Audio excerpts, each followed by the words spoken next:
Donc le BIM, ça veut dire Building Information Modeling, et en gros c'est un processus de travail collaboratif qui vise en fait à faire travailler l'ensemble des acteurs du bâtiment, d'un projet de construction d'un bâtiment autour d'un outil commun qui va être la maquette numérique. Donc, cette maquette numérique, en gros, ça va être à la fois le côté graphique du bâtiment en 3D et à la fois sa base de données vraiment réelle sur l'ensemble de son cycle de vie. On a 3 axes de valeur pour le BIM exploitation ou le BIM maintenance. Tout d'abord, c'est obtenir vraiment un DOE numérique du bâtiment.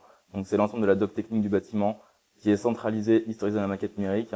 Également l'ensemble des informations en fait des éléments qui constituent le bâtiment qui sont également stockés en dur vraiment dans la maquette numérique. L'autre enjeu, ça va être de tenir à jour justement cette base de données pour pas perdre du coup sa valeur dans le temps. Et c'est justement en la maintenant à jour sur 10 ans, sur 15 ans, qu'on a vraiment cet aspect en fait de création de valeur patrimoniale pour le client et également pour l'exploitant.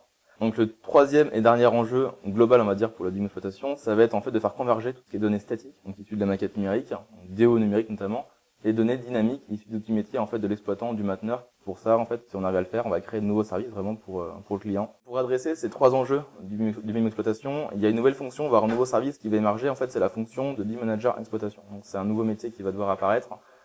Ces 3 grands rôles, on va dire, ça va être tout d'abord de tenir la maquette à jour, forcément dans le temps, pour en conserver toute la valeur. Ensuite, ça va être capable d'extraire différentes données de la maquette numérique, donc des quantitatifs, des métrés, et également d'assurer, on va dire, la pérennité de la convergence entre justement données dynamiques issues des GTB, des GMAO, et données statiques issues de la maquette numérique, pour vraiment tenir à jour et qu'on n'ait pas de problème justement sur la passerelle qui va permettre de lier ces 2 types de données.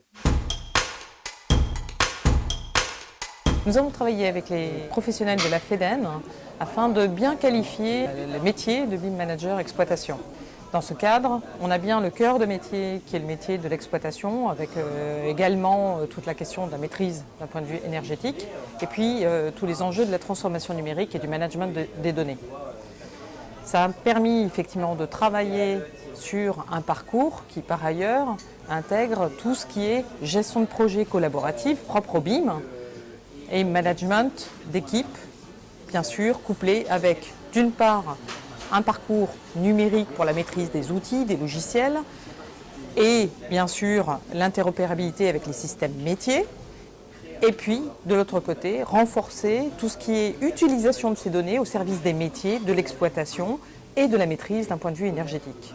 Pour rendre accessibles tous ces nouveaux outils et ces environnements qui sont assez complexes, eh bien, nous avons développé, avec d'autres partenaires, une plateforme de formation en ligne qui couple à la fois, bien sûr, les modalités classiques de classe virtuelle, mais également la virtualisation des environnements logiciels avec lesquels l'apprenant va devoir se former et travailler dans l'avenir. Et pour rendre tout ceci compréhensible et assimilable par l'apprenant, eh bien, nous avons une pédagogie qui est orientée projet, apprendre par le projet, learning by doing. Ça signifie également qu'effectivement l'apprenant est tutoré et travaille sur de vrais projets pour assimiler effectivement l'ensemble des connaissances développées dans ce parcours. Par ailleurs, les formations qui sont proposées sont des formations certifiantes reconnues au niveau international parce que Smart Use est également centre de formation certifié Autodesk et aujourd'hui il est le seul à proposer ce dispositif en formation en ligne.